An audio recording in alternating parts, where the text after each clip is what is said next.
Bon, bah, je suis assez émue, Jean-Louis, quand même. C'est un beau moment, là, ce soir. Donc, bah, merci beaucoup, de votre présence à tous. Bah, ouais, c'est un beau moment de revoir Jean-Louis, venir, organiser une conférence chez nous. Et donc, bienvenue à vous tous dans la fabrique du sens, dans l'antre de la création industrielle.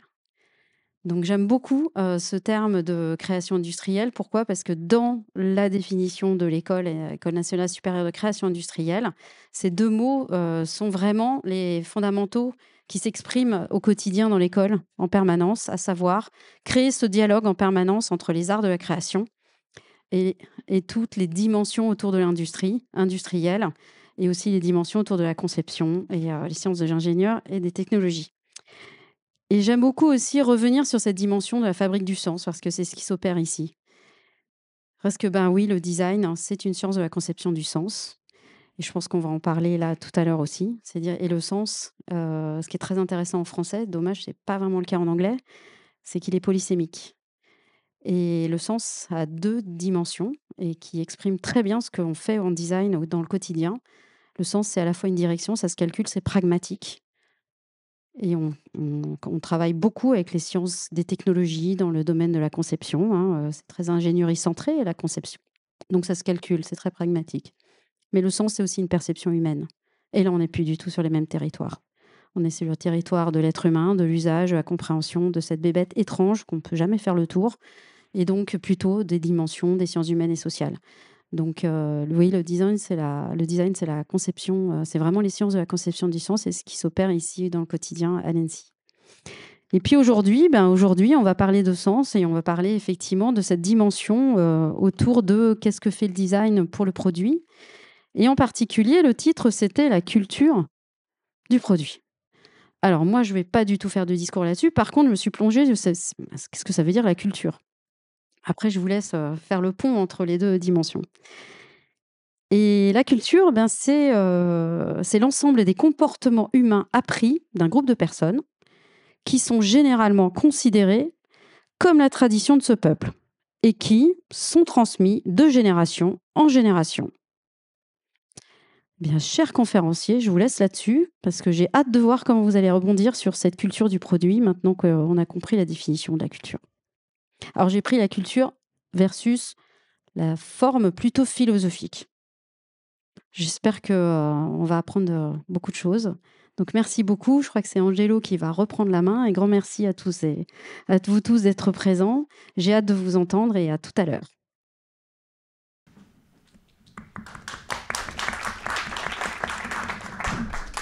Merci beaucoup pour cette introduction et surtout merci pour nous accueillir ici aujourd'hui. Nous sommes très heureux d'être ici dans ce lieu qui est très important pour l'histoire du design français, européen, même mondial, mais aussi pour l'histoire de l'agence de No Design. Moi, je suis Angelo Chiacchio, je suis designer associé à l'agence No Design, qui est une agence d'innovation produite par le design. Et aujourd'hui, nous voulons vraiment, comme le disait Frédéric dans son introduction, parler de la culture produit, mais surtout du produit. Alors, remettre vraiment ce mot au centre. Et nous avons proposé, pour parler de cela, alors bien sûr, Jean-Louis Fréchin, le designer, architecte et fondateur de No Design, mais surtout 2 invités d'exception qui arrivent des États-Unis, mais qui sont désormais français, européens, ce qu'on pourrait appeler des innoactivistes, donc des activistes de l'innovation, des concepteurs et des investisseurs aujourd'hui. Donc David, Elena Zlo. Je vous propose, plutôt que de les présenter moi-même, je vous propose de vous présenter vous-même, pour voilà, raconter un peu votre histoire. Est-ce que tu crois que je dois présenter ma femme? Ouais, on peut ok. faire ça. Tu peux présenter ta femme et Lynn, elle peut présenter toi. Donc, bonsoir. Can I be your... À tous, mais j'apprends le français, mais je ne parle pas très bien et je ne comprends pas tous. Donc, je ne sais pas qu'est-ce qu'ils sont. We're gonna present yourself. Like David will present you and you will present David. Ça te va? Is that okay? OK. Moi, je vais présenter ma femme. Elena est un conceptrice des produits et elle a travaillé surtout dans des petites boîtes et des grandes euh, au sujet des buts, des marchés, des produits et surtout des produits qui combinent, qui marient le hardware et le soft. C'est-à-dire des produits qui ont une existence physique, mais il y a aussi de la technologie informatique là-dedans. Elle est, à mon avis, elle a une intelligence assez supérieure pour percevoir ce que les gens, ce que le grand public veulent dans ce que le grand public veut dans les produits qu'ils achètent, qu'ils utilisent chaque jour. Et elle a aussi une capacité de communiquer ses idées à ses collègues et au grand public lui-même. Et c'est important que on a de temps en temps, on a travaillé ensemble dans des sociétés. On a eu nos propres carrières dans des sociétés différentes aussi. Et on est venu, ça fait maintenant 8 ans en France pour pas recréer, mais pour continuer ce qu'on a à créer, ce qu'on a inventé ensemble à Silicon Valley en Californie. Et je trouve qu'on a surtout des discussions, pas forcément des agréments, pas forcément des sans colère. Ça existe aussi quand on est à des discussions professionnelles et surtout au sujet que nous adorons, le design des produits, la création des produits. Donc, ça c'est elle. Elena, would like to introduce David for us. Don't forget the microphone, please. Ça marche si je parle en anglais? Ça va? OK, merci. David has been making products in Silicon Valley and now in France for, I don't know, 30 years more. 30 years. Amazing products. He is someone who has always focused on the part of the product that involves the interaction between the user and the device, usually hardware products, because that's what we both specialize in. He's worked on the Nest thermostat. He worked on a smoke detector that would talk to you and warn you about what was happening and didn't always beep at you. Also, very important. He and I worked together on early mobile devices that were the precursors to your iPhone and to your smartphones. He worked on a television that let people interact with the internet when no one had computers or few people had computers in their homes, especially not older people. I'm really terrible at introducing people, actually. I think it's already enough. Is it? But now let me say something really quickly about our time in France. Over time we became investors and started investing in technology startups, mostly technology startups that we thought would make the world a better place. And we came to France very specifically because France was doing a better job at that than the United States. And partly it's a question of what kind of funding is available. Partly it's a cultural question about whether you care about your neighbors. And so that's what we've been doing for the last 8 years. That's what David's been doing, is working with a lot of companies.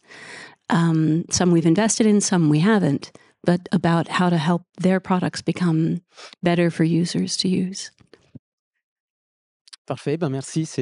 Ça donne déjà un cadre. Après, on aura la possibilité, l'occasion de parler plus en détail de certains de vos expériences et de vos projets.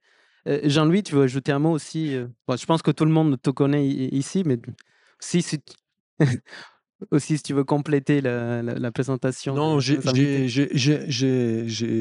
bientôt l'âge de pouvoir dire ce que vraiment j'ai fait finalement pendant toute ma carrière qui a été permise par l'ENSI. Il faut remercier l'école et par les profs que j'ai eu à l'ENSI, surtout, peut-être plus que par l'école. Enfin, ça va ensemble normalement, dans une école normale.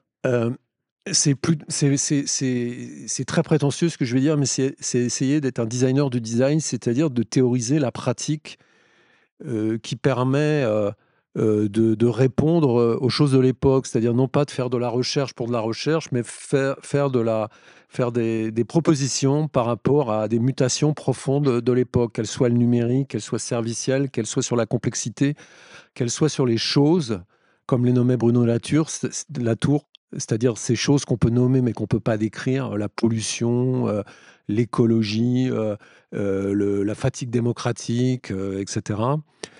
Et cette question du design pourrait être que sur des sujets nouveaux, mais compte tenu de 30 ans ou de 25 ans de vie avec le design, de disparition de choses qui ne devraient pas disparaître. D'où l'objet de cette conférence aujourd'hui, parce que parfois, l'histoire est le moteur d'une innovation de demain, et je crois qu'on est dans ce moment-là dans le design, dans le monde en général, mais en tout cas en Europe en particulier. Bah, parfait, c'est parfait pour introduire l'introduction même de cette conférence, de cet échange.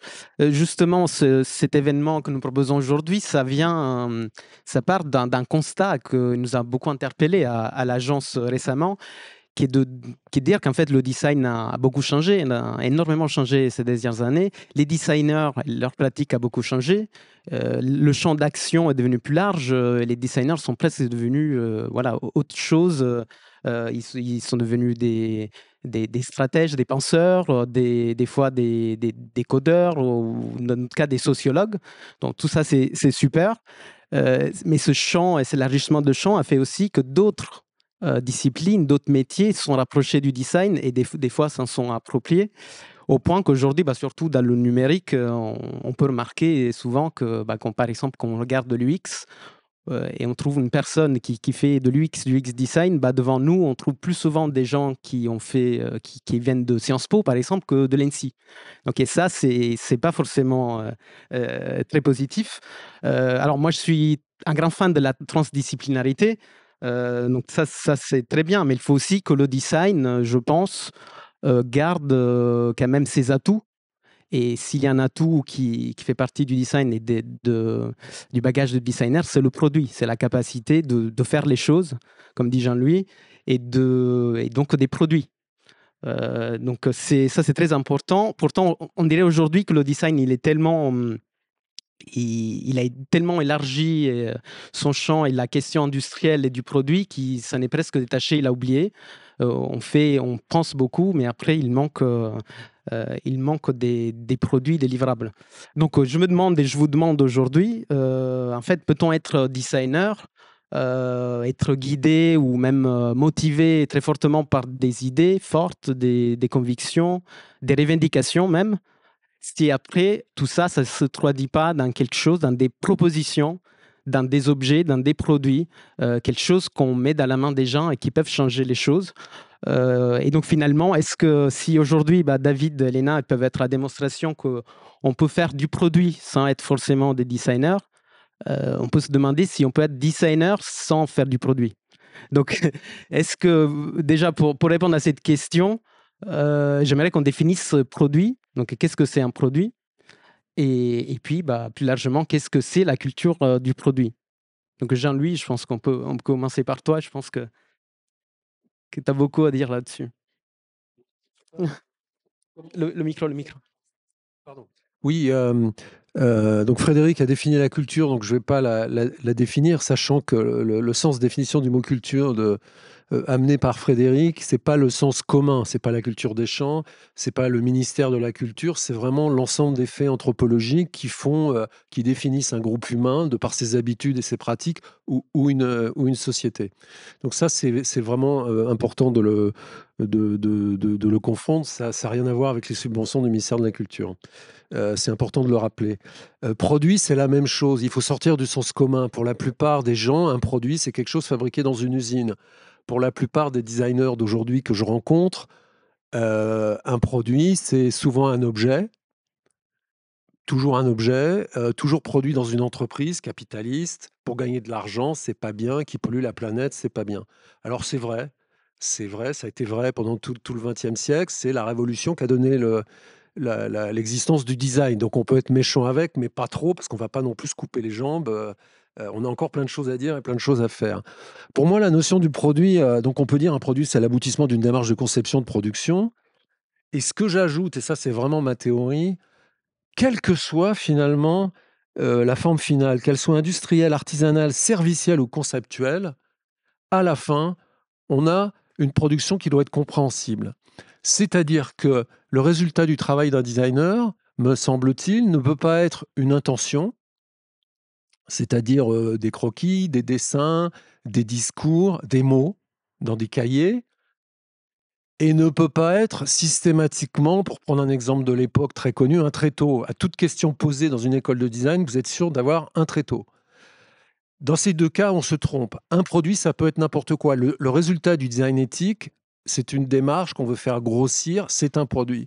Le résultat du design écologique, c'est un produit. Un produit qui ne convoque pas la matière, un produit qui ne convoque pas d'énergie, mais qui convoque un changement de mentalité. Alors, on peut appeler ça du storytelling, on peut appeler ça du narratif, etc. Mais nous, on ne vient pas de la narration, on ne vient pas du storytelling, nous, on vient de choses réalisées. Le produit, c'est aussi ce qu'on fabrique. Là, mon iPhone s'éteint, donc j'ai perdu mon anti-sèche, donc c'est terrible, sachant qu'elles sont autorisées. Un produit, c'est aussi quelque chose qui s'inscrit dans une finalité économique. Alors vous allez me dire, ou on va me dire, oui, mais il n'y a pas que l'économie, il y a aussi le service public. Le service public, c'est formidable. L'intérêt général, c'est formidable. Le design pour le service public, c'est formidable. On en fait, on adore ça. On a l'impression de servir à quelque chose. Mais ça s'inscrit dans une économie politique, pas une économie marchande, mais c'est une économie aussi. Et donc, le résultat d'un travail pour le service public, c'est quelque chose d'opérant, que ça soit la messagerie sécurisée qui évite aux Russes d'écouter le président de la République ou tout fonctionnaire d'État, qui s'appelle CHAP, ou que ça soit France Connect, c'est un produit. Il y a un livrable, et France Connect, c'est intéressant parce qu'il n'y a proprement pas de service, il y a juste quelques lignes du code et quelques éléments symboliques, c'est tout. Alors, mais qu'est-ce que vous avez fait là-dedans? C'est quoi le livrable? Eh ben, c'est les produits d'aujourd'hui que j'appelle des situations. Donc, un produit, c'est à peu près tout. Et pour arriver à se dire que tout est produit aujourd'hui, il faut forcément... j'ai oublié ma date de naissance, merde. À mon âge, c'est normal.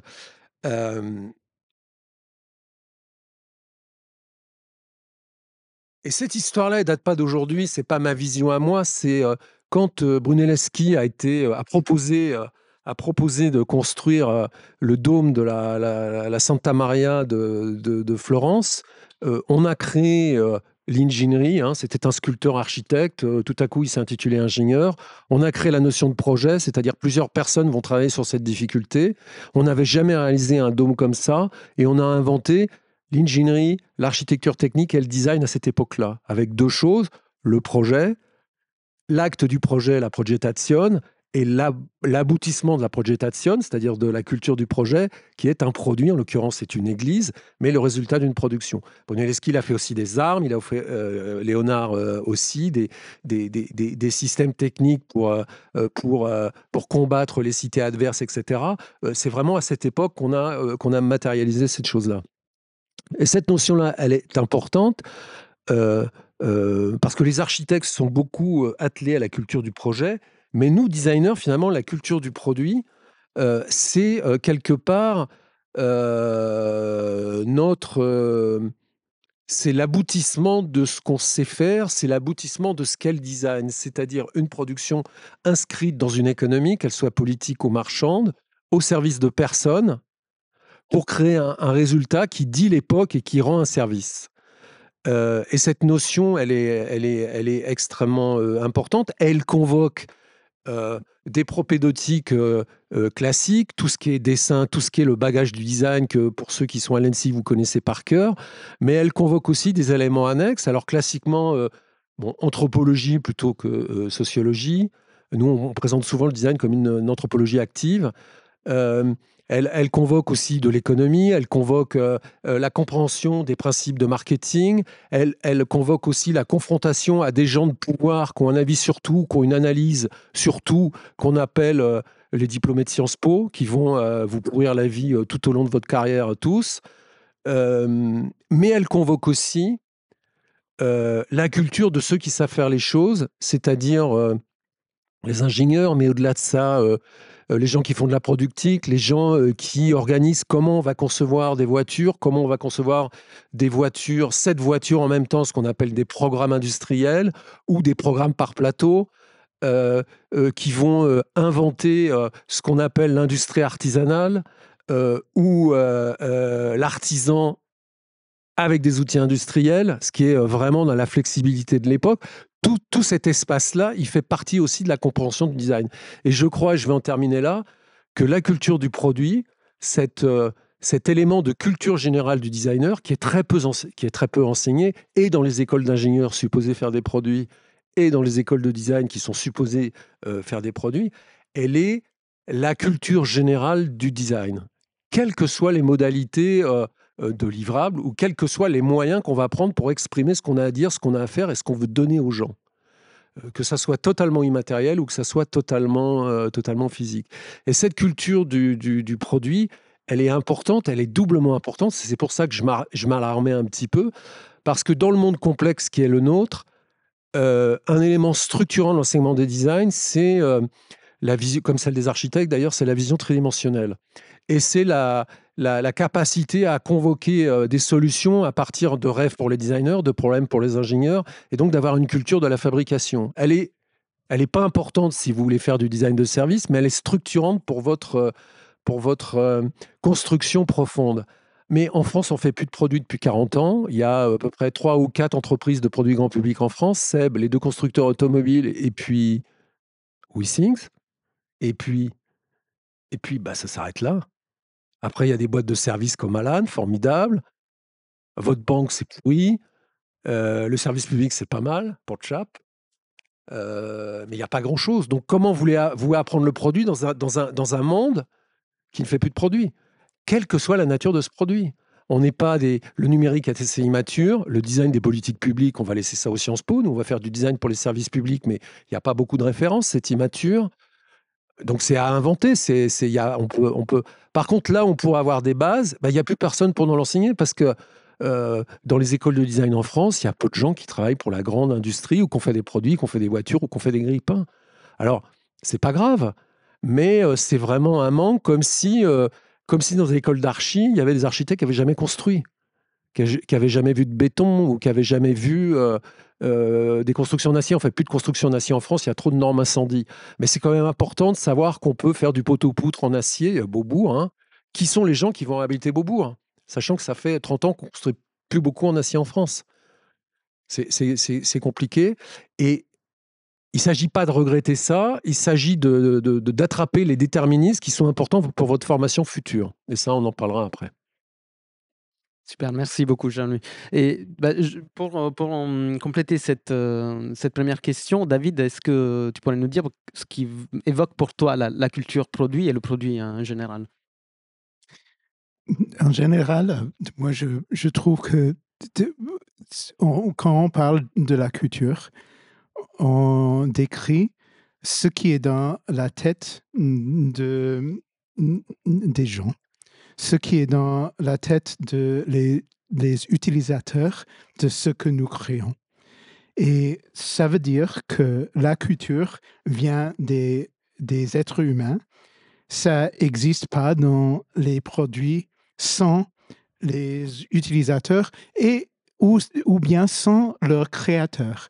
Donc, c'est l'intersection entre nous qui créons les produits, vous qui créez les produits, et nous et vous qui utilisez ces produits. Et il faut admettre que pour la plupart, nous sommes en même moment des utilisateurs et des créateurs. Ce que nous faisons pendant la journée, nous continuons le soir. Et je crois que pour moi, la culture, moi, malgré ce que Jean-Louis t'a dit, j'ai pas des opinions bien formées de la culture de design en France. Mais ce dont je suis sûr et certain est que si on découvre une culture de design, c'est dans les têtes, dans l'intelligence des gens qui utilisent les objets, les informatiques que nous créons. Et moi, je me considère comme designer des émotions. Et je parle presque toujours avec les équipes avec lesquelles je travaille, avec les directeurs. Je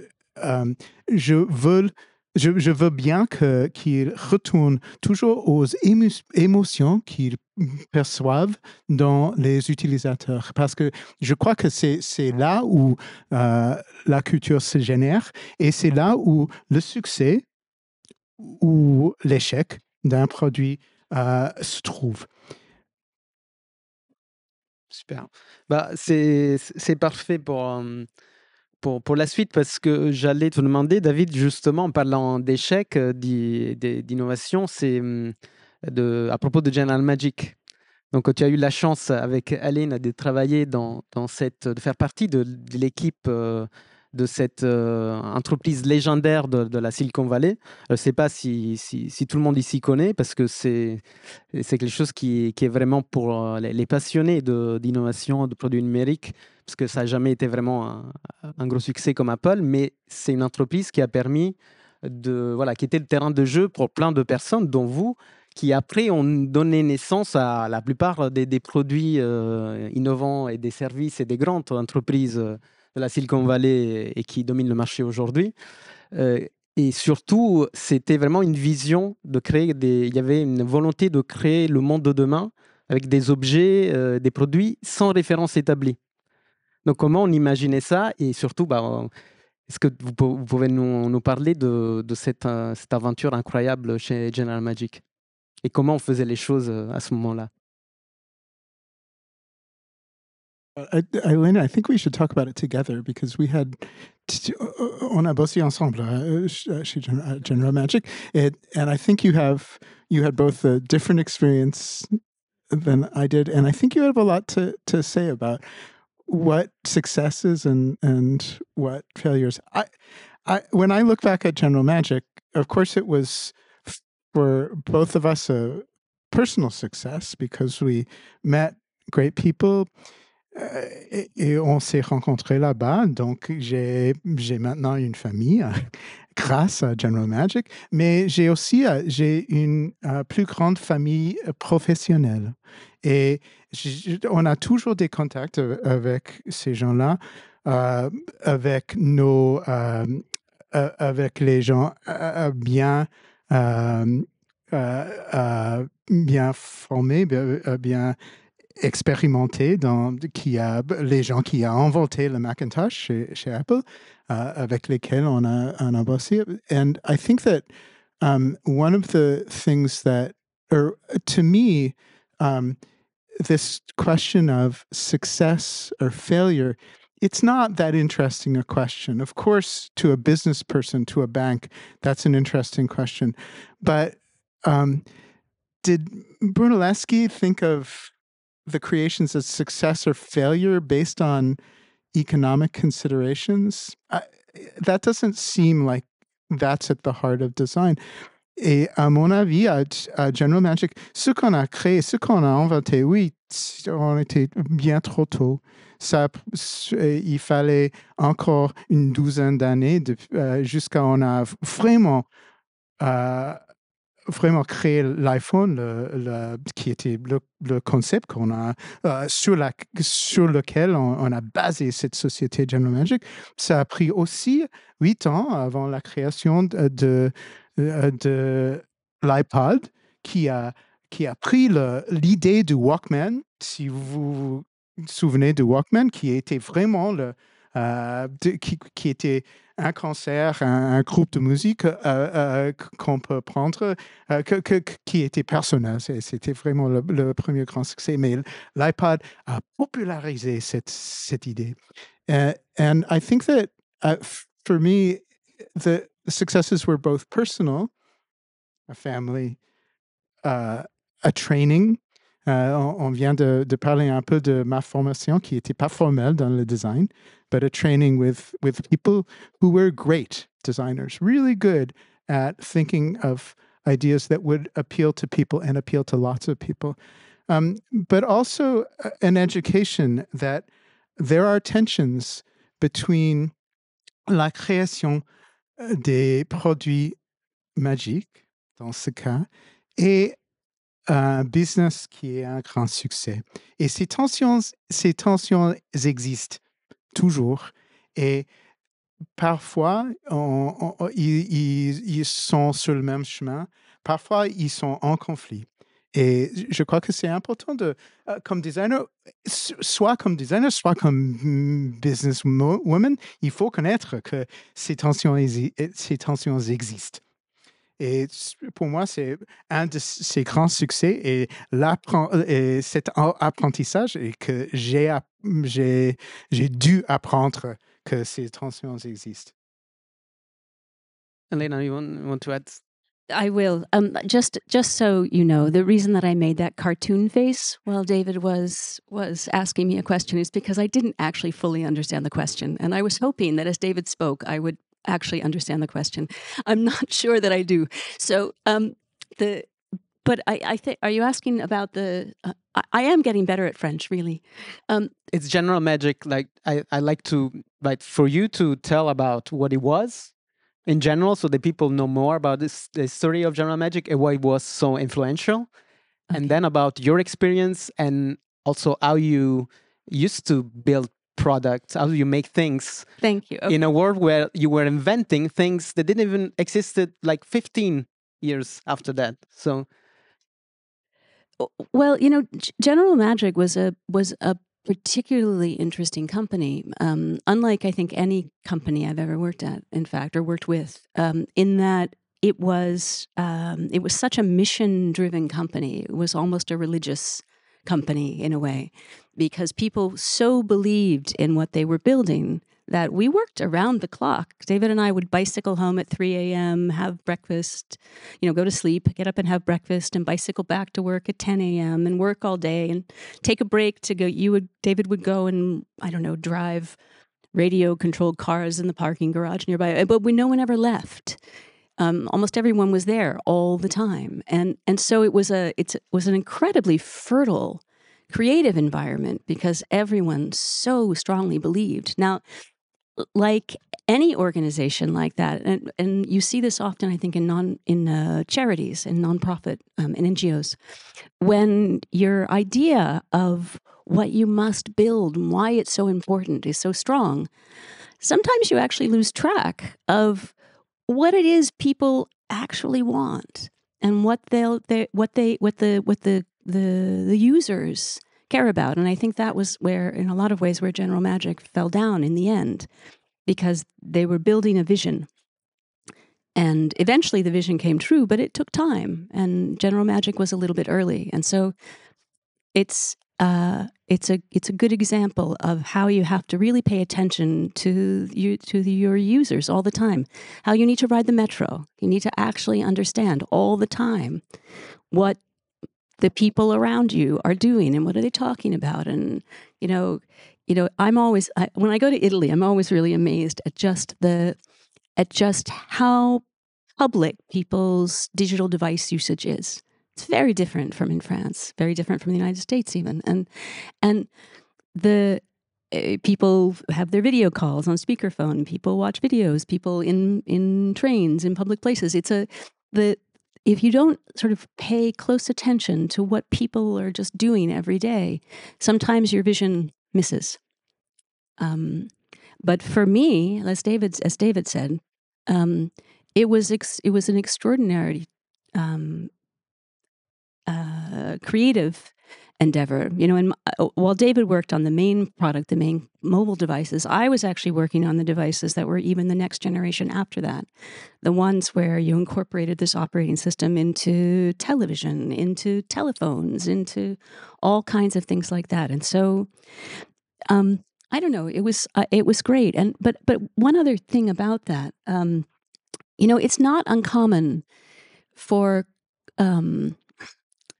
companies to, in any new market, there's usually a company that had to die in order for the next companies to succeed. And large companies often do this. I worked on products, sort of forward-thinking products at the Dutch consumer electronics company, Philips, that were designed purely to get the market used to the idea of the product so that the next product could be successful. But there was never any idea that the first one would succeed. It was never the plan. It would have been a nice surprise if it had, but that wasn't the design. And in every market, I think this is true. People who are right in the front, they often can't make it. They're 2 years too early, 10 years too early, 20 years too early. But the ideas that they bring forward make it so that the next companies can succeed. And that's also really important. C'est bien, c'est un peu comme on dit sur Internet, le General Magic, il a marché pour que les autres puissent courir plus tard. Et pour toi, David, ça, c'était Nest. Alors, tu es passé aussi par d'autres expériences, dont Web TV, qui était vraiment un projet ambitieux pour amener Internet dans toutes les maisons à travers la télé, plutôt que passer par un ordinateur.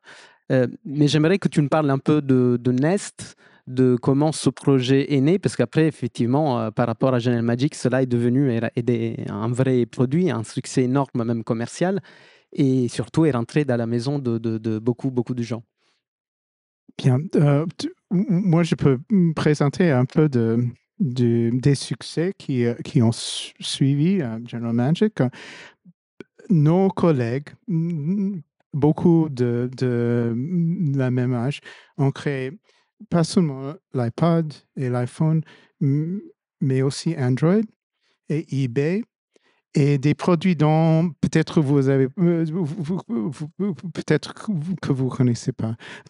Moi et Elena, on a travaillé aussi à une petite boîte qui a été créée par nos collègues chez General Magic, qui s'appelait Web TV, et le but était...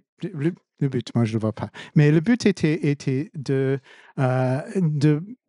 donner d'accès à l'Internet, au mail et au web à des gens pour lesquels les ordinateurs étaient un peu trop loin, un peu trop techniques, un peu trop étranges. Et c'était un bon succès. C'était un succès économique. On a eu, je crois qu'à la fin, on a eu environ 5 millions de ménages, surtout aux États-Unis, mais au Japon aussi, qui ont utilisé ce truc qui était branché dans la télé, pour laquelle on utilisait un petit clavier et un télécommande pour écrire des mails. À la fin de sa vie, mon père avait jamais utilisé un ordinateur. Pour lui, le mail, c'était une partie de sa vie, mais c'était surtout à la télé. Et grâce aux produits qu'on a créés ensemble. Et puis, après, à ta question. Après un long trajet, un petit séjour, ça veut dire 13 ans, chez Microsoft, qui a acheté notre boîte, où j'ai créé plusieurs produits avec mes collègues. Un de ses collègues est l'ancien chef de toi chez Philips aussi, a dit, on était ici en France en vacances, et il me dit, j'ai une idée, on va créer une petite boîte. Moi, je vais t'expliquer dans 2-3 mois. Et il m'a présenté cette idée de réinventer le thermostat. Et pour moi, c'était évident pourquoi il fallait le faire. Parce que le thermostat, c'est dans chaque maison, sauf dans les tropiques, sauf dans les maisons très, très des privés, des très, très pauvres, mais c'est dans presque chaque maison. Et c'est un objet qui était négligé pendant peut-être 50 ans, qui est très, très important pour la préservation de la vie, pour le confort de la famille, du ménage. Mais on n'a presque rien fait. Il y avait un petit entrepôt avec la mercure là-dedans. C'était vraiment un objet qui était prêt d'être réinventé. Donc, il a présenté... lui, il était inventeur du iPod et aussi parrain de iPhone. Donc, il savait un peu de la création des produits. Mais, il a fondé cette boîte et on l'a achevé après peut-être 2 ans. On a cru au début qu'il fallait que 6 mois. C'était pas juste. C'est toujours pas juste qu'on peut faire, sauf dans le soft, qui est un peu plus facile. Mais dans la ça prend beaucoup plus de temps qu'on imagine. Mais après 2 ans, on a créé une chose qui donnait une nouvelle vie et une nouvelle considération, pas seulement au confort dans la maison, mais aussi à l'économie de chauffage, de l'air conditionné, de climatisation. Et on a toujours des millions de gens qui utilisent ce truc qu'on a créé pour décider le confort de leur famille. En même temps, c'était aussi un produit technique qui fait ses propres décisions, qui observe quand les moments où les gens ne sont pas là, les moments où les gens changent la température et qui crée dans une façon très, très primitive.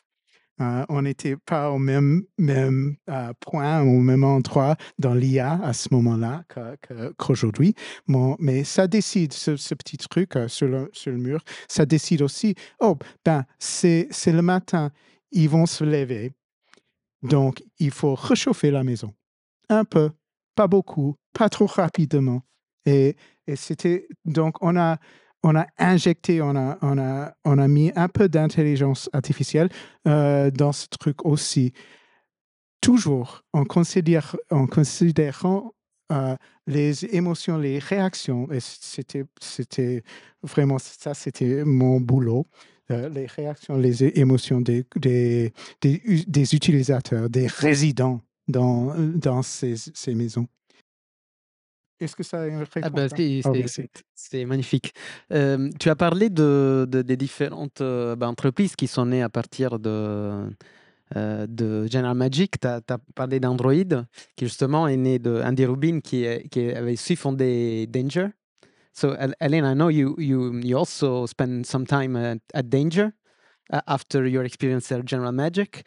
So can you tell us a little bit about what you've done after that, as David did? But especially from you, I'd like to know how it was for you as a woman to work in tech and technology, and maybe if you think that women have a different thing to bring to the table that makes products even better and even powerful. Angelo, do you mind if I answer that question in sort of 2 parts? It's okay? Okay. The first one is, so one of the from a sort of design culture perspective, the useful thing to know about me is that my job almost always sits in the middle between many different groups, the design group, the engineering group, the marketing group, the sales group, because my job was always to sort of make sure all these parts could work together to make the product come to life, which means it was always a dance. It's a dance with the technology between what your dreams are and what the technology that the existing technology can actually do and how far you can push it, and then all the other people. And so you have so many. So I worked on a mobile device at Danger with Andy Rubin, who then went on to make Android, called the HipTop. called the T-Mobile HipTop, and it was a small messaging device before those were, again, before you had smartphones. I worked on an amazing startup with the musician Thomas Dolby, who was a big musician in the 1980s, making ringtones. Yes, She Blinded Me with Science. That was his big hit. And they were making ringtones before ringtones existed anywhere else, before MP3. And in fact, that was the death of the company, MP3. But what else did I do? Actually, it's so hard to remember sometimes. I worked on phones that let you get information before, when the internet was still new at Philips. I worked on mobile devices at Philips too, to do messaging and information when that was still early. Sorry, I always forget what I do. But the key thing from a sort of a design culture perspective is sort of imagine it this way. You have all these different groups, and they all have ideas. They all have amazing ideas about what the product could do, what the technology could do, what the product could do for people, what they could sell, all these things. And everybody is on their own like trampoline, like, guess what we could do? Guess what we can do? And you somehow have to get them all to dance. And so that's often what my role is. And it's not easy, but in particular, the dance between the designers and the designers and product team and the engineers is a particularly interesting one, because the technology can never do as much as you want it to. And so you always are trying to reassess how you can make the technology go as far as it possibly can and give as much as you can to the users. And that's always I don't know. I think that sentence just trailed off, so we'll let it go. But being a woman, I don't think it's always been difficult to be a woman in these environments, but not because of being a woman, more because whenever you're I don't actually know the phrase in French. I'm sorry. In English, you would say the odd man out, the one woman in a room with 10 men, the one non-white person in a room of white people. Because it's hard for people to. I think people speak different languages, and it's hard for them. It's hard for people to understand each other well enough to be able to design together. People who are the odd man out tend not to be heard, or they tend to be understood in a different context. Just as a dumb example, when I'm in a product room and I say no nicely. I say no nicely, and I offer other suggestions, and that's sort of how I go about things. And quite often, people don't hear that I said no, right? And that's just a matter, so I have to keep saying no, right? But I, I'm never going to go, no, that's not my thing. And one of the interesting things about being an investor right now, I think, in terms of women specifically, is that the comment I most often hear from other investors in the room when a woman gives a presentation about their new startup is, she's just not CEO material. And what they really mean by that is, when they asked her a question, instead of making something up, she said, "Well, I don't know, but here's how I would go about finding out." But so I think that's the key challenge in design, is you need in startups and making products, if you just have one voice, then you get a product that only works for one group of people. What you need is a lot of different voices, because that allows you to find things that you never would have felt.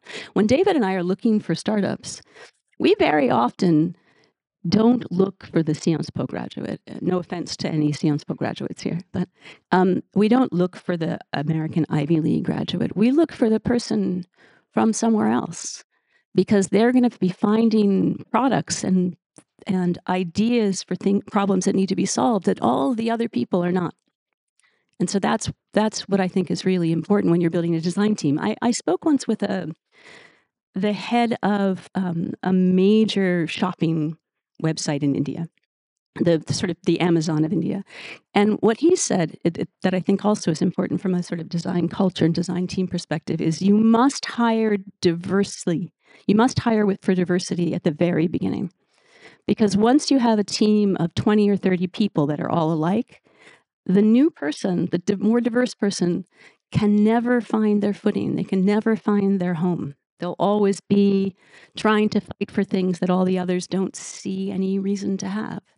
And so if you start with a diverse team, you start with a team with women, with people from different backgrounds, you'll end up building a company that can touch markets that all the others can't.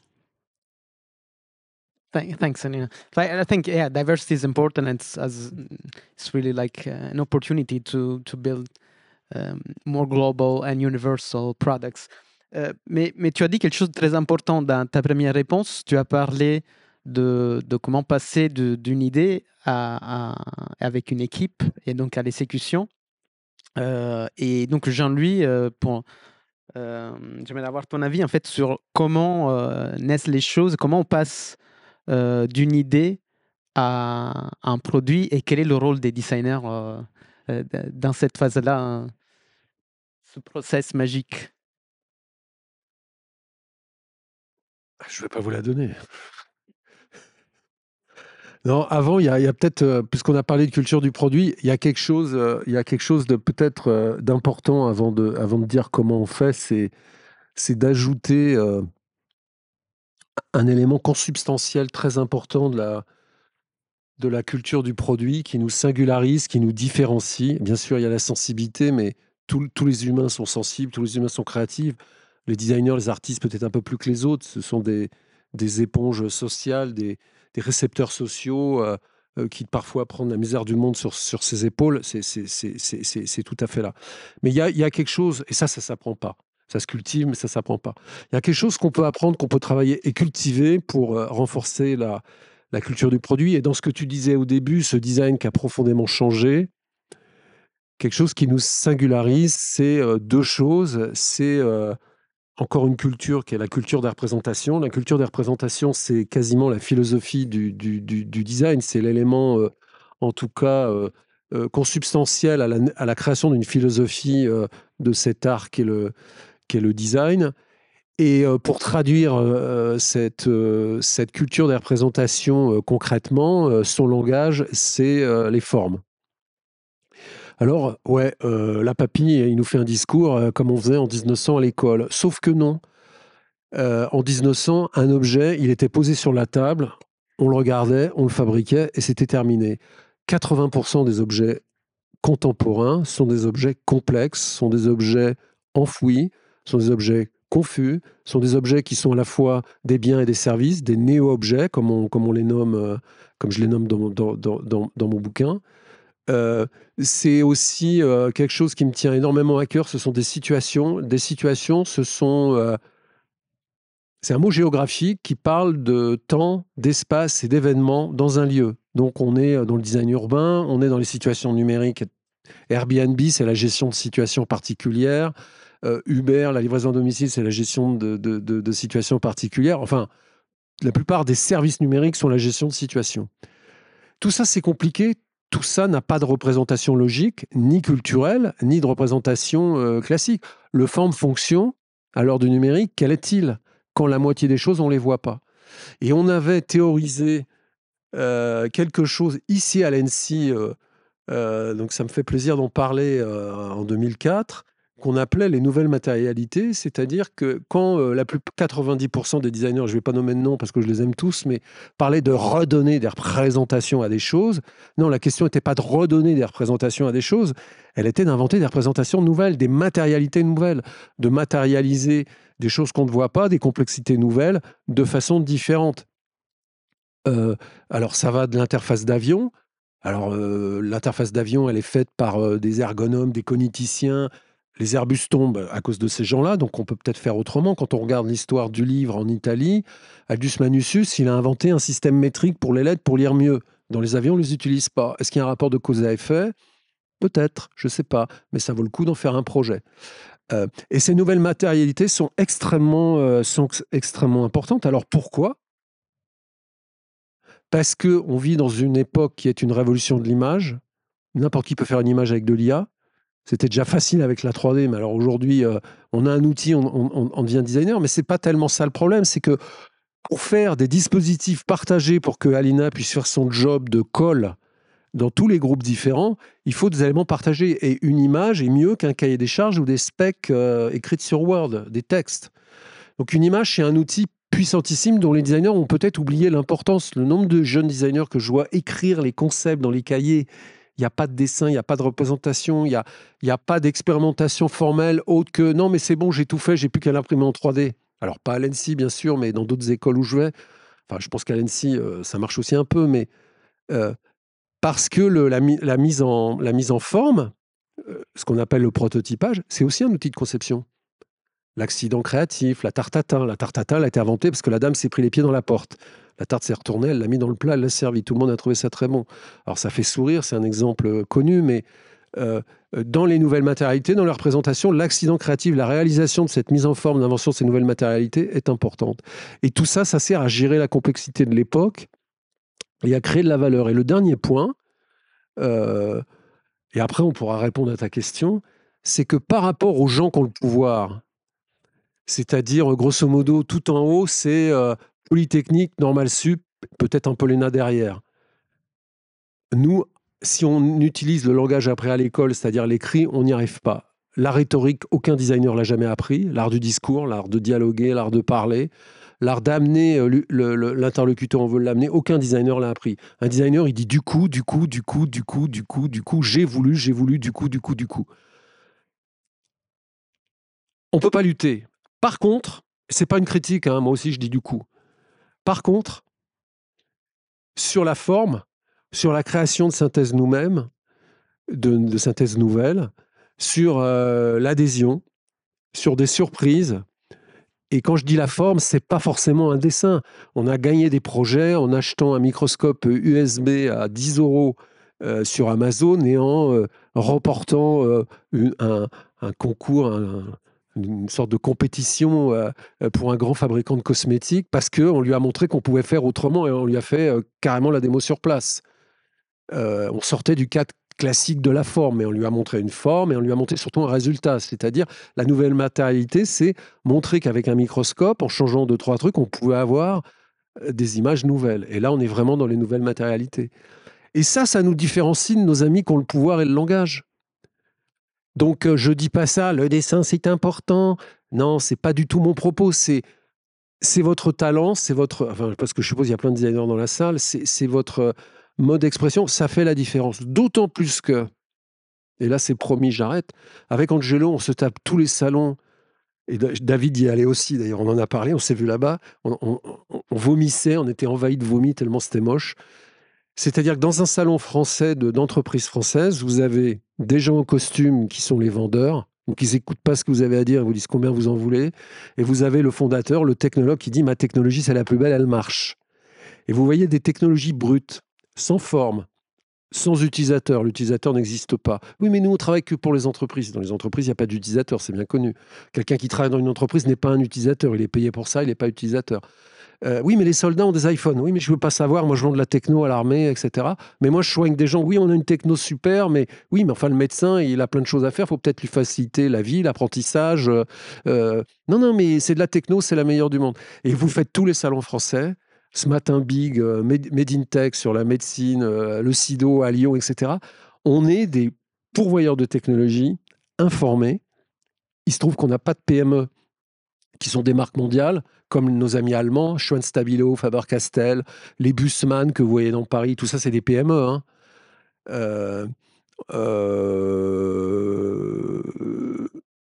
Et il y a un marché gigantesque. Alors, je pense que le marché des tréteaux, il est un peu surchargé. Par contre, le marché des PME françaises qui vendent de la techno et qui confondent le ça marche et ce que nous, on peut amener, le ça sert, il y a tout à faire. Et comment vous les exportez quand vous vendez des technologies qui ne sont pas aimables, qui sont brutales? C'est vraiment... c'est inquiétant de l'état de retard de notre pays.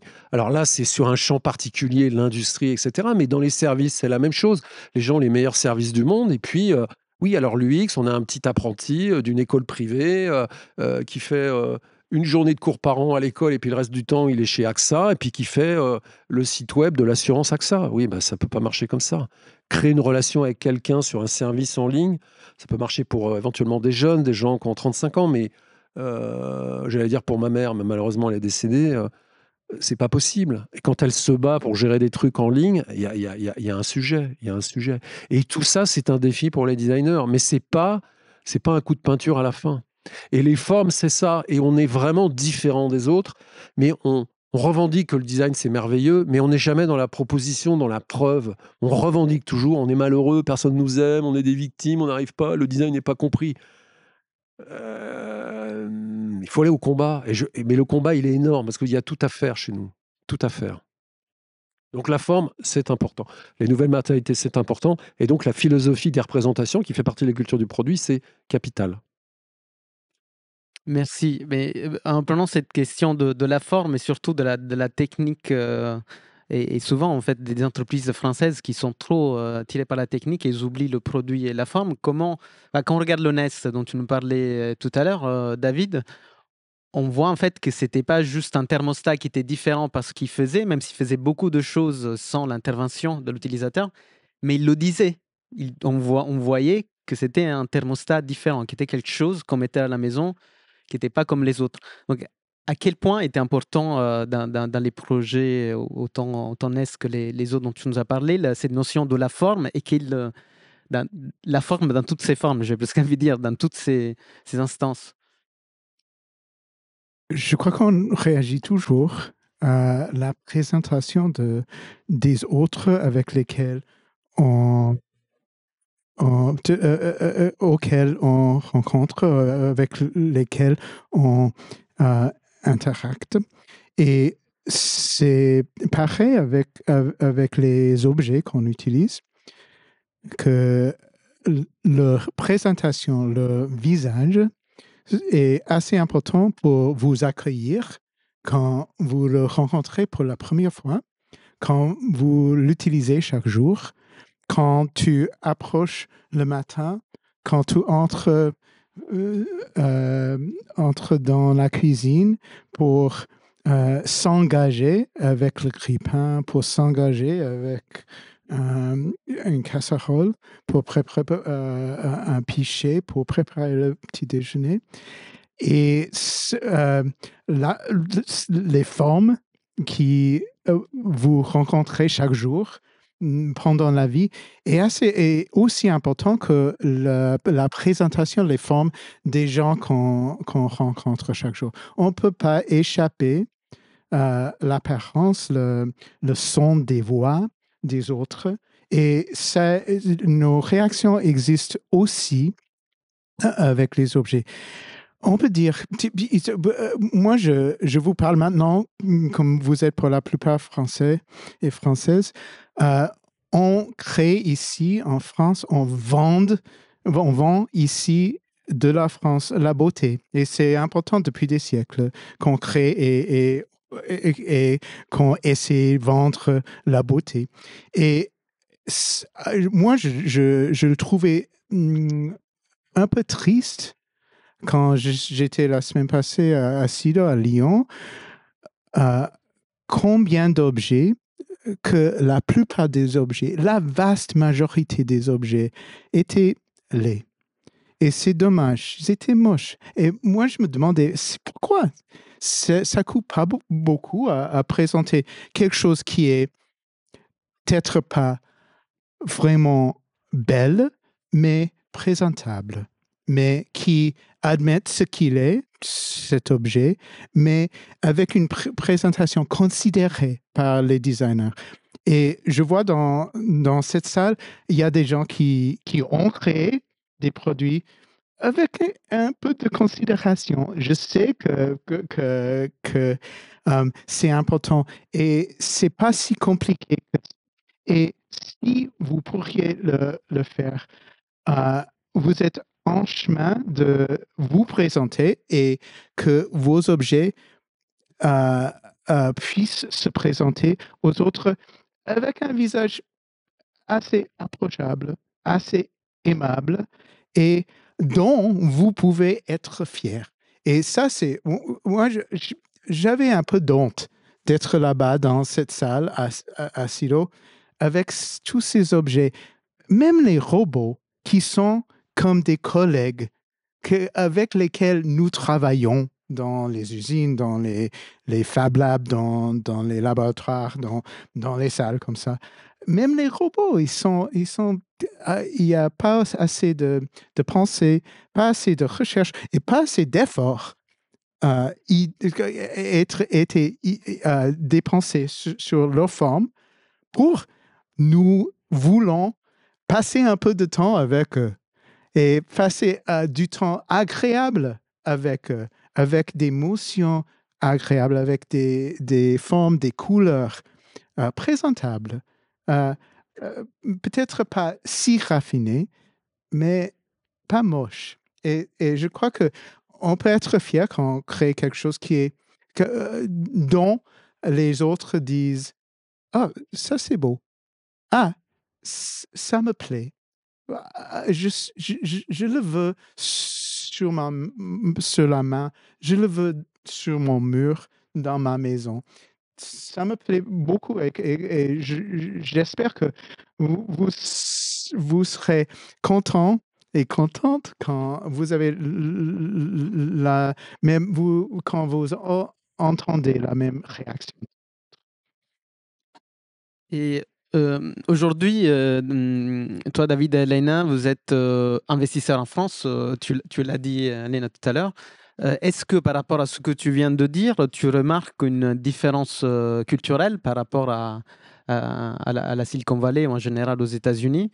Et grâce à votre activité, est-ce qu'aujourd'hui, vous arrivez peut-être à amener une autre culture du produit par rapport à ça? Maybe you want to answer, Elena, like what cultural difference do you see? Now it's been, I think, 8 years you're here. So what cultural difference do you see in this, in the product culture in general, about this approach to creating and presenting new products, and in general about building things compared to the United States and California? It's a good question. You know, when we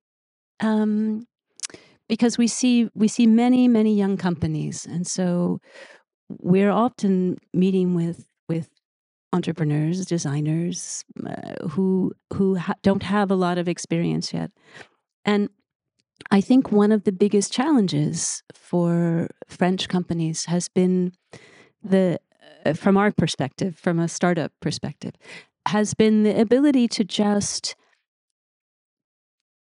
make a guess when at an answer, even when you don't know, and to just try it out. This is part, just trying things out. You're, as designers, you already do this, right? You try a design, something's not working, you try a different one, and you keep working until you get to the place where you want to be. But it's not. We have noticed that it's harder in France for people to sitting around a table when you ask a question. Sometimes no one will hazard a guess. No one will offer you a theory unless they feel certain that they know the answer. And that's difficult when you're starting a company, when you're starting to make new products, because the truth is no one ever knows the answers when you're making a new product. You start out with an idea about what you could build or what problem there's a problem, and you think about ways you could solve it, but you never know what's going to be the right approach. You have to just keep trying and keep trying, and the only way it works successfully is when everybody is willing to just guess. I think that's one difference. I'm trying to think. Yeah. Maybe I can add something, and it's a contrast. This is a little bit about stereotypes. Most companies I've worked with pour la plupart, les équipes sont internationales. Les gens viennent l'équipe marketing à Nest ils étaient tous français. Et les ingénieurs, bien sûr, comme dans une boîte de 10 personnes, la moitié des ingénieurs viennent d'ailleurs. Donc, so we're talking a little bit about stereotypes, but I think we were speaking earlier, something that there's a cliche Silicon Valley attitude, and I think the phrase is move fast and break things. This is a stupid idea. If that's fine, if you're creating a website to buy cheap products, but if you're making a monitor for vital signs in an emergency room, or if you're making a smoke alarm that's going to wake people up when their house is on fire, you can't break things. It's not okay. People die. And so I think that there's a naivete to that Silicon Valley attitude. Oh, we'll just try it out. It's not that simple. Il faut être intelligent quand on entre dans la création d'un produit. Oui, si c'est un petit jouet, un jeu, si on crée Candy Crush, peu importe. Si ça doit marcher. If it crashes all the time, that's a problem. But you can fix it in version 1.1. But if you're making a physical product, it's the responsibility to do what Elena said and come up with the ideas and try them out on each other and try them out with models and with prototypes and in the laboratory, and then try them out with consumers who are protected, who are in a safe place. And that it's, I think that's a serious part of design, and you need to take it seriously, that you're making things that maybe millions of people will use. It shouldn't harm them. It should do what they expect. And I think it's a kind of responsibility that we can all take as designers, but especially those of us who make things that are part of people's daily lives and objects that are part of daily lives. Jean-Louis, tu as parlé des contrôles de l'informatique pour les avions. Ben, est-ce qu'il y a quelqu'un dans la salle qui voudrait entrer dans un avion et décoller et puis être là avec un informatique qui n'était pas bien expérimenté, qui était vraiment expérimental? Je crois que non. Et je crois que cette idée de « oh, move fast, break things », et si c'est un échec, on peut le réparer la prochaine fois. Ça n'existe pas pour les avions. C'est la folie, ça. On va laisser ça au sous-marin nucléaire français de la classe Barracuda, le Suffren. Je vous encourage à aller voir les vidéos. Sur Internet, il y a des câbles et des rallonges partout. Enfin, encore une conception additionnée sans forme sur un des objets complexes les plus incroyables jamais faits en France. Bon, son utilisation, c'est pour défendre le pays. C'est incompréhensible. C'est incompréhensible. Des rallonges, le roi Merlin, avec des circlips partout. Enfin, c'est incroyable. Alors, et peut-être pour terminer, alors on a parlé de la culture du produit, des produits, de l'exécution, de la forme et de tous les changements qu'on a vus dans le design ces dernières années. Là, on vit aussi un changement énorme avec tout ce qui se passe avec l'intelligence artificielle. Donc ça va forcément encore davantage impacter la manière de faire les choses. Là, comme tu as écrit récemment dans ton papier sur les échos, Jean-Louis, l'IA, c'est pas juste un outil, c'est vraiment un élément avec tous ces déterminismes qui sont très forts. Donc comment tu penses que cela va changer la manière de faire les produits, même les produits et la manière de fonctionner? Sûrement, ce sera l'objet d'une autre conférence, sinon on va être trop long. Mais par contre, en termes de conclusion, j'ai envie de vous donner 3 conseils. Le premier, en remontant mon discours sur la forme, les représentations, les nouvelles matérialités, c'est quoi que vous fassiez, vous, quoi que fasse l'industriel, on ne peut pas ne pas avoir de forme. Donc, s'ils font rien, il y aura quelque chose. Et ce quelque chose ne peut pas être épouvantable. Donc ça, c'est vraiment un levier pour interagir avec des gens, pour faire des choses. La deuxième chose, c'est comment apprendre la culture du produit. La culture du produit, c'est pas simplement l'histoire du design, des designers et de ce qu'il y a dans les galeries. La culture du produit, c'est par exemple, avec Berthier qui est là, on a un héros français, élève des Beaux-Arts de Lyon. Et ce monsieur, qui s'appelle Gabriel Voisin, il a inventé l'aviation, il a inventé l'avion moderne, avec son frère. Et pourtant, il était élève des Beaux-Arts. Entre-temps, il a beaucoup bossé pour gagner sa vie sur l'Expo universelle de 1900, où il a appris de passer des plans d'architecte aux plans techniques métal. Et puis, il a créé la Société des avions voisins. Après la guerre, il a trouvé que les avions, c'était pas bien parce que ça tuait des gens. Il a fait des voitures. Il a formé l'ingénieur en chef de son atelier, qui s'appelle André Lefebvre. Et André Lefebvre, il a fait la DS, la 2 chevaux, le tube Citroën et tout ça. Donc, vous voyez, il y a une généalogie qui n'est pas partie de l'ingénierie, qui est partie des Beaux-Arts de Lyon. Ce qui veut dire que dans la culture du produit, dans la culture des choses, cette culture-là, elle est de votre côté. Donc, parler de Philippe Starck, c'est bien, et Philippe Starck mérite un respect immense. On a la chance d'avoir un designer incroyable comme il est, ou Massot, pour prendre quelqu'un de l'ENSI. Mais allez voir ce que fait Gabriel Voisin ou Pierre Bézier, ingénieur chez Renault, qui invente les courbes de Bézier, que vous utilisez dans l'Illustrator, ou Roger Béteille, le dernier ingénieur qui a fait un avion complet, l'A300, ou l'histoire du programme Twingo. Je regarde Olivier qui connaît ça par cœur.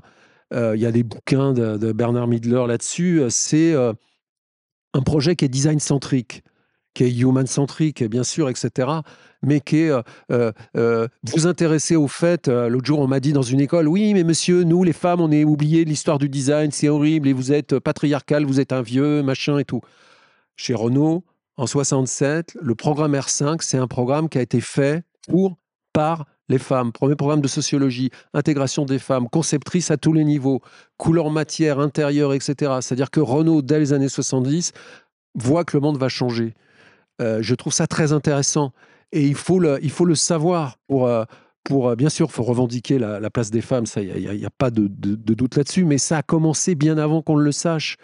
Tout n'est pas si noir et blanc. Et c'est important de prendre cet exemple de Renault pour le mettre dans la culture du produit et raconter des histoires et montrer. En fait, le secret de nos designs, c'est d'être plus passionné des entreprises pour lesquelles vous allez travailler que l'entreprise elle-même. C'est ça la culture du produit, finalement. Pourquoi l'entreprise existe, qu'est-ce qu'elle fait et c'est quoi sa mission. Et à partir de là, vous convoquez l'histoire, la sociologie, les gens, la technique. Et puis, je termine ma conclusion par le dernier élément. Donc, histoire, on ne peut pas avoir de forme. C'est l'exécution, la fabrication, la conception. C'est un espace super important. Il y a une beauté de la fabrication. Il se trouve qu'en France, il y a beaucoup de choses qui partent en Asie. On ne voit plus cet espace-là. L'innovation aujourd'hui, elle est plutôt tirée par le grand public. On a peu d'entreprises grand public, donc on reste avec nos PME techniques. Mais l'endroit où on fait les choses, l'atelier, pour prendre un mot fort, cher à Jean Prouvé, la tôle mince, monsieur, la tôle mince. L'atelier, l'usine, comme disait Roger Talon, mais l'usine, je ne viens pas visiter l'usine, je fais partie de l'usine. Il le dit dans un film qu'on a exposé à Designer du Design. Ça fait partie du processus parce que les produits n'existent pas sans qu'on les produise. Une idée, un dessin, un texte, un rendu de diplôme, c'est pas un produit.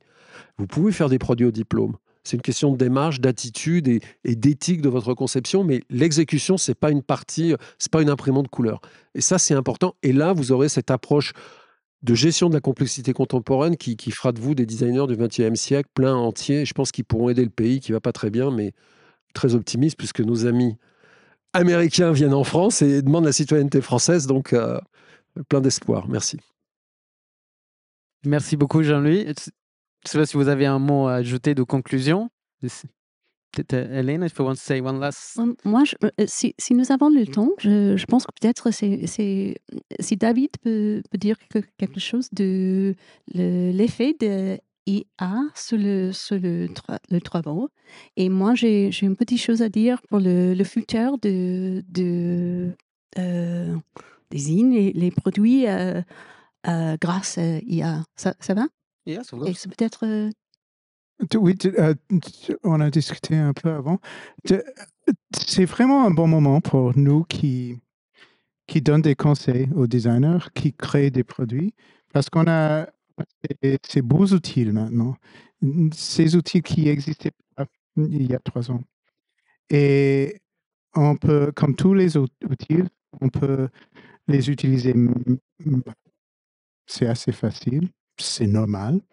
Mais on a aussi des opportunités d'éteindre ce que nous faisons comme designer. Et comme nous avons discuté, moi j'ai décidé, en principe, je suis conseiller aux sociétés innovantes ici en France, surtout ici en France.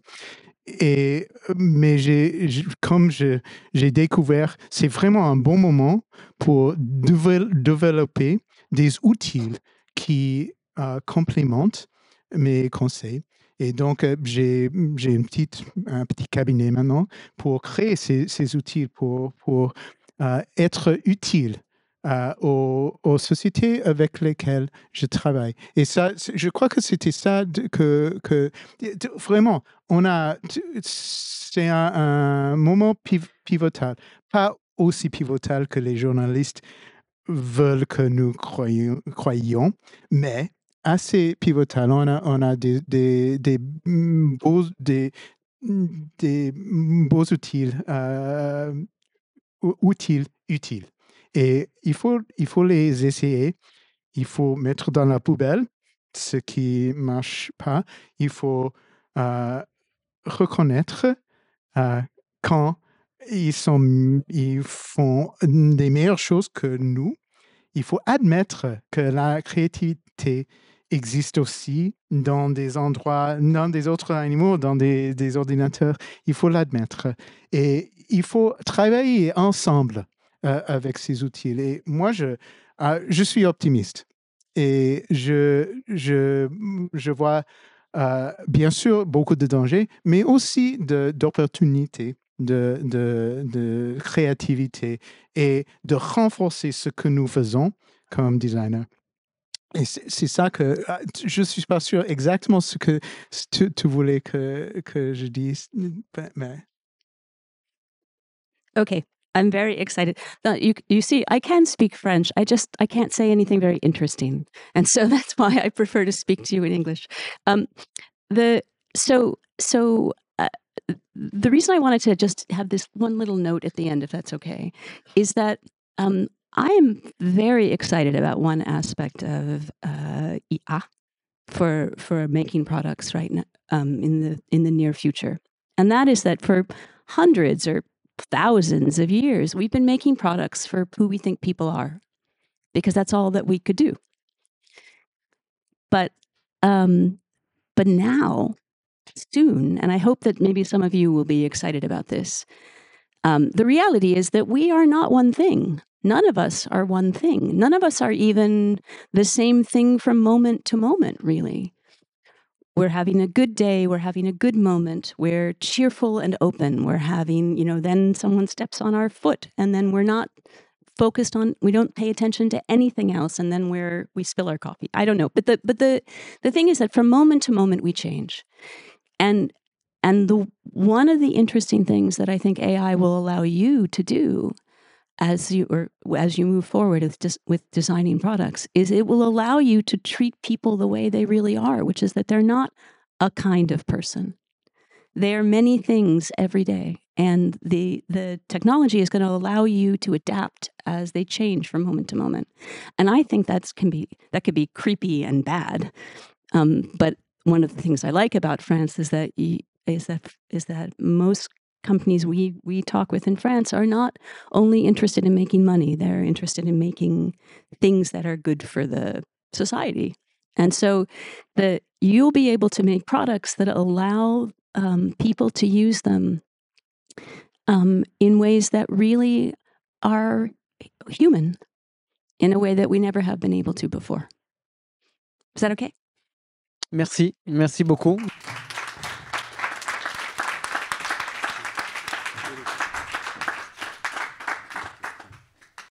on peut terminer avec ça. Alors, est-ce que vous avez des questions? Parce que je pense qu'on a beaucoup parlé, il y a beaucoup de sujets. Est-ce que vous avez des questions pour Elena, David et Jean-Louis?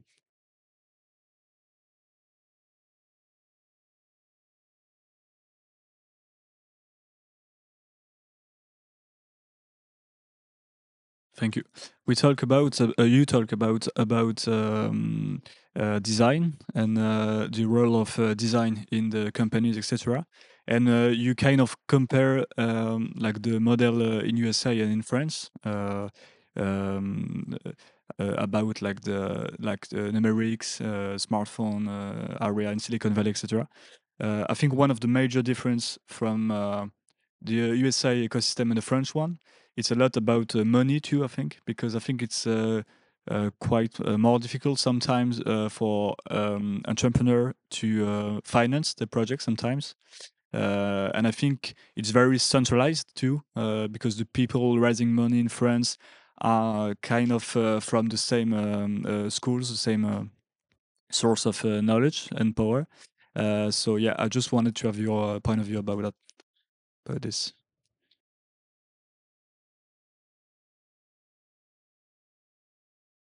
So,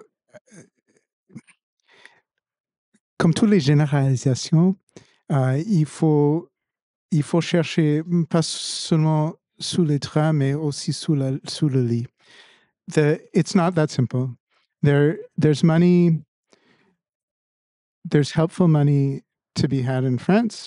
There's also bad money to be had in North America. The economic environments are different. The structures are different. We, as people who work in companies, but also as investors, we have to navigate that. And it's complicated and it's dynamic and it changes. And c'est toujours facile à regarder, oh, si j'étais entrepreneur aux États-Unis, ça soit très, très facile de trouver de l'argent.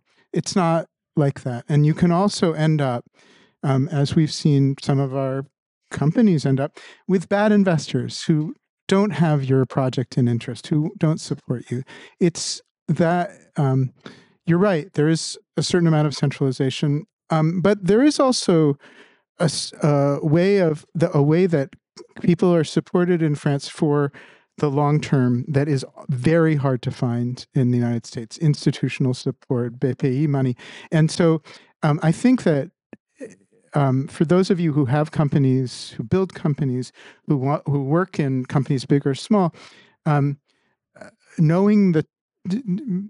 Le savoir du terrain, c'est très, très important et ça change toujours. Et c'est pas pareil dans une ville à l'autre, c'est pas pareil d'un pays à un autre. Ça fait longtemps depuis on a fait beaucoup d'investissements aux États-Unis. Ça a beaucoup changé. Maintenant, pour engager des employés, c'est très, très difficile aux États-Unis, en Californie. Ça a beaucoup changé. Ici en France, la France, it's a nice place and it's attractive to really good people from around the world. This is a time when we can invite those people to come to France and work in great companies that we built.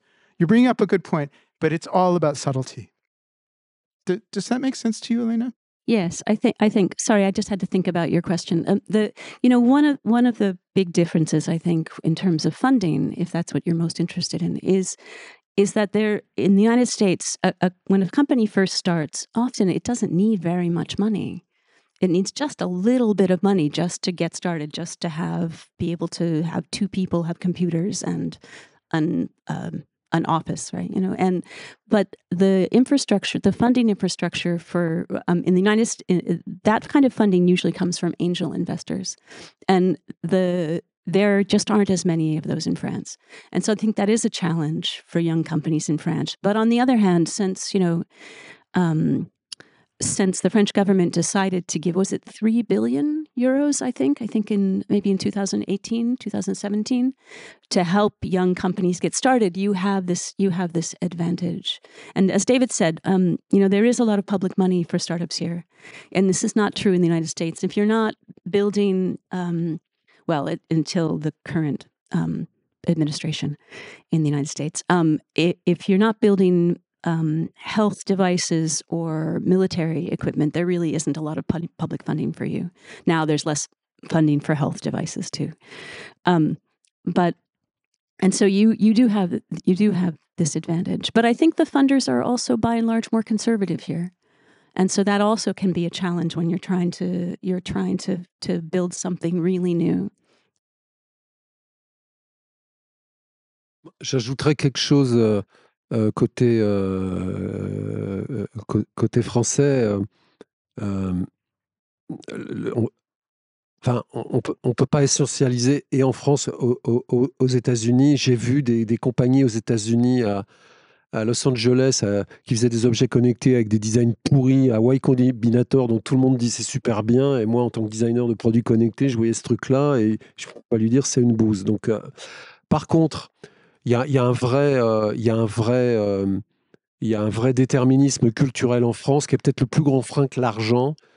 L'université n'aime pas les entreprises, c'est comme ça. L'université, il y a une phrase toute faite. Alors, il ne faut pas essentialiser, je viens de le dire, mais l'université, c'est des gens qui font des thèses, qui sont eux-mêmes des fils d'instituteurs et qui répliquent une espèce d'idéologie que je ne conteste pas, que le public, c'est formidable et que tout le reste, c'est pas bien. Donc, les passages entre université et entreprise qui existent aux États-Unis existent très peu chez nous, ce qui est un vrai problème. Parce qu'un patron universitaire, c'est pas la même chose qu'un pur patron tout court, mais il y en a pas beaucoup. Et le deuxième point sur lequel, malgré les tentatives de l'ENSI avec les SEC, c'est la culture entrepreneuriale des designers et du design qui n'aiment pas toujours l'argent, le profit c'est mal. Il y a des pans culturels complets qui sont pas traités dans les écoles. Alors, Quentin sera d'accord avec moi. Je dis, c'est comme ça, c'est un fait culturel. Je le regrette, je le déplore. On a essayé de le combiner, mais c'est compliqué. Et d'autre part, il n'y a pas aussi une appétence pour des sujets technologiques complexes et de pointe. Des tréteaux, j'y reviens parce que j'ai pointé tous les tréteaux depuis 2 ans dans les prix de design. J'ai pas tellement vu de projets technologiques intéressants avec de l'IA primée. Au dernier Design Impact, quand on fait le bilan de ce qui est primé ou pas, on se dit qu'on n'est pas un pays de haute technologie, le pays de Mistral. On est vraiment un pays de la France des belles choses, c'est-à-dire la France du décor, mais on n'est pas la France de la haute technologie. Bon, c'est comme ça, j'y peux rien. Mais ça, c'est peut-être plus difficile que l'argent, parce que l'argent public, il y en a pour commencer. Hein. Franchement. Thank you very much.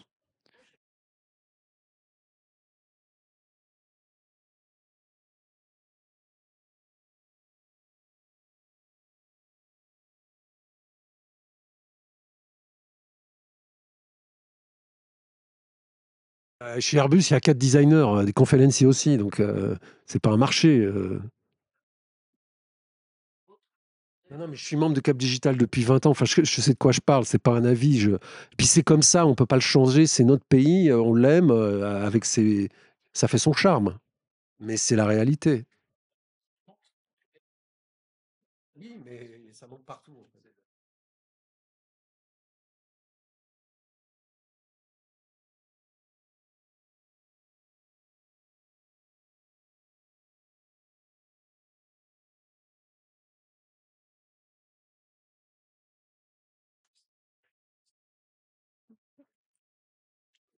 Il faut toujours briser des stéréotypes parce qu'ils sont, au début, elles sont utiles. Ils sont utiles. Mais après un certain point, c'est un obstacle. Oui, on peut commencer avec ça. Oui, au Japon, ils considèrent le design comme ça. Oui, mais après 2, 3 entretiens entre vous, on voit que c'est plus compliqué. Je vais lever un stéréotype. On dit souvent, entre nous, bouchez-vous les oreilles, les Américains sont des bourrins. Je ne vais pas traduire. David est la personne la plus cultivée que j'ai rencontrée de ma vie. Bon, vous voyez, les stéréotypes, faut toujours s'en méfier. J'ai une question. Je vais faire en français. Il n'y a pas longtemps, la Direction générale du Trésor a sorti une étude qui disait que selon laquelle l'économie de l'attention pourrait coûter 3 points de PIB. L'économie de l'attention, c'est notamment les réseaux sociaux, etc., qui captent l'attention. Et donc là, est-ce que les problématiques les plus vicieuses, je dirais, sont pas invisibles? Enfin, donc donc les algorithmes, les choses comme ça? PIB, oui. Non, vont coûter parce qu'enfin, on n'est pas très bon non plus sur ni les réseaux, ni l'économie. Voilà. Mais c'est une vraie économie mondiale, globalisée. Les plateformes, la publicité, les produits qui sont promus. Et donc, par contre, c'est un détournement, c'est-à-dire que c'est du temps qui est consommé et qui est perdu pour d'autres, enfin, qui n'est pas utilisé pour d'autres causes. Et donc là, on est dans des problématiques très pernicieuses, les algorithmes, les choses comme ça. C'est du design aussi. C'est tout sauf des accidents. Donc là, on a parlé de beaucoup de choses visibles, l'exécution, de choses comme ça, mais avec une production. Enfin, tout ça, c'est effectivement une démarche tout à fait importante. Mais il y a toute la partie invisible dont on n'a pas trop parlé. Est-ce que c'est d'autres problématiques? Clair, parce que j'ai dit que ça. Quand je dis service numérique, complexité, enfouissement, interface, ce n'est que ça. Et c'est aussi des produits. Et après, c'est l'éthique des sociétés qui vous emploient. Mais vous pouvez refuser. Alors, votre question, elle est très intéressante. L'algo, il est un cran plus loin. Il n'est pas directement visible. Mais l'algo, un designer qui a la culture du produit. Et avec Angelo, on a fait le site DataGouv, où on s'est battu pour que l'État français ouvre les données à des acteurs alternatifs, des acteurs associatifs, des acteurs reconnus. La Fondation de France, on n'allait pas la labelliser, mais l'association des zones humides du Marais Poitevin, il fallait un peu regarder avant. Donc on a créé la notion de label pour savoir qui mettait des données dans le bien des données de l'État. On est dans la question des algorithmes, des API et tout ça. Ça se design aussi. C'est notre métier, profondément. Alors, je voulais pas trop compliquer en parlant que de numérique, parce qu'on va dire Fréchin numérique qui nous casse les burnes, mais c'est les enjeux de l'époque, c'est ça les questions d'aujourd'hui. Refaire l'industrie d'avant pour refaire des produits physiques, oui, on le souhaite compte tenu de toutes les PME qu'on a vues avec David Osido, mais la question de comment on fait un logiciel qui donne de l'attention, qui évite les tensions pour ne pas capter et donner, c'est très important. Ça va même jusqu'à un design juridique. Vous les appelez réseaux sociaux. Moi, je les appelle... Non, mais à raison, tout le monde les appelle réseaux sociaux. Donc, ce sont des hébergeurs. Moi, je les considère comme des médias sociaux.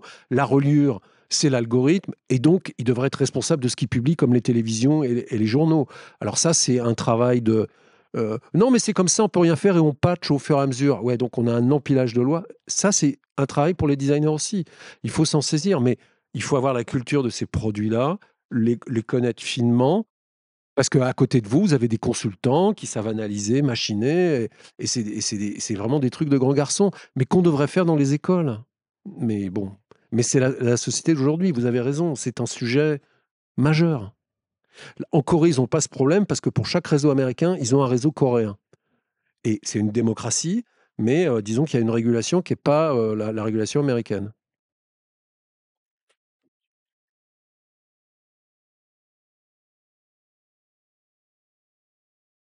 Hello, I'm gonna try to speak in English.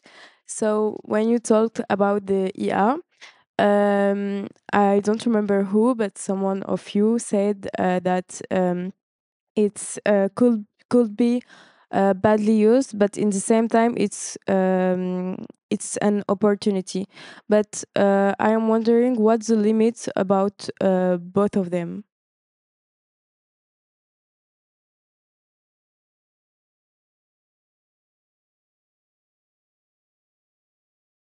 Je te laisse J'imagine réfléchir. qu'on n'est pas vraiment d'accord. Si. Ouais, mais on verra. La question, j'en parle dans l'article des Échos que Angelo a bien voulu parler. La question, c'est pas d'être pour ou contre l'IA. C'est une question trop binaire, trop noir et blanc. Oui. La question, c'est d'essayer d'observer, de comprendre et d'anticiper les déterministes, c'est-à-dire comment l'IA va profondément changer la manière des choses. Pour ça, il faut considérer que l'IA n'est pas un outil. et que le pouvoir et l'intelligence, ça ne va pas être celui qui tient le manche. Celui qui tient le manche, c'est OpenAI, ce n'est pas l'utilisateur, contrairement à ce que disait Luc Julia récemment. Donc, dans l'IA, on ne tient jamais l'outil. C'est un peu comme les réseaux sociaux, ce n'est pas nous qui faisons l'algorithme, donc on se contente de l'utiliser, on essaye de le détourner, comme font tous les designers avec Photoshop, on essaye de le pousser, de le contourner, de lui tordre le cou, mais ce n'est pas simple, parce que dès que vous mettez pipi, caca et autre chose, vous êtes banni. Bon. Donc, les déterministes, c'est une question... alors, on peut dire aux sociologues, mais les sociologues, ils n'en savent pas plus que nous. Et comme ils travaillent sur des études de terrain et qu'il n'y a pas de terrain, et qu'on est un peu dans le monde des ravis de la crèche et les moutons tombèrent dans la mer et la mer moutonna, il n'y a pas de retour sociologique vraiment fort. Mais par contre, les anthropologues sur la durée peuvent comparer les révolutions, sachant que l'IA, c'est plus qu'une révolution, c'est assez... c'est vraiment un changement de monde. C'est comme le feu, l'écrit et l'imprimerie. Platon était contre l'écrit parce que ça allait enlever la mémoire des hommes. Et quelque part, aujourd'hui, avec l'IA, la mémoire, ce qui va vous différencier, vous jeunes gens, dans le monde de l'entreprise de demain, c'est votre capacité à discourir sans écrit. Parce que l'écrit, ça sera l'IA. Et donc, on revient à des situations, et ça, c'est des déterministes, c'est-à-dire que Platon revient à la mode. Alors, Platon, il avait aussi une expression que Bernard Stiegler a repris, qui est pharmacone, où on va citer Laënnec également, c'est-à-dire remède ou poison. Et le médecin Laënnec disait, pharmacie en grec, ça vient de pharmacone, et pharmacone, ça veut dire à la fois remède et poison. Et Laënnec, le grand médecin français, disait, c'est la quantité de remède qui fait le poison. Et on est exactement là-dedans dans les questions de l'IA. Donc, il y a des déterminismes qu'on veut, il y a des déterminismes qu'on ne veut pas. Il y a des questions qui émergent. Et moi, la question qui m'intéresse le plus dans l'IA, c'est comment un jeune d'aujourd'hui va devenir quelqu'un comme moi, c'est-à-dire quelqu'un qui a fait une carrière dans le design. Parce que dans son début de carrière, quand il aidait, moi j'ai commencé en aidant Savigny les Rosés, j'étais l'arpège, j'allais acheter les bombes, je tremblais en choisissant les couleurs pour Gilles Rosé, qui est un dieu de la couleur, etc. J'ai appris le métier comme ça. Aujourd'hui, l'IA, elle me remplace quand Jean-Louis jeune. Et donc, comment je fais grandir? Et ça m'obsède.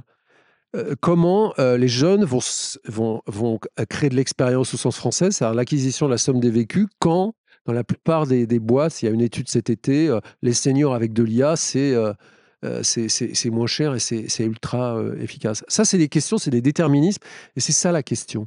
C'est ça la question la plus centrale, identifier les déterminismes et faire des choix, et trouver les moyens d'y répondre. Alors, coup de chance à l'ENSI, vous avez le deuxième, donc l'oralité, c'en est un, l'art du discours, la rhétorique.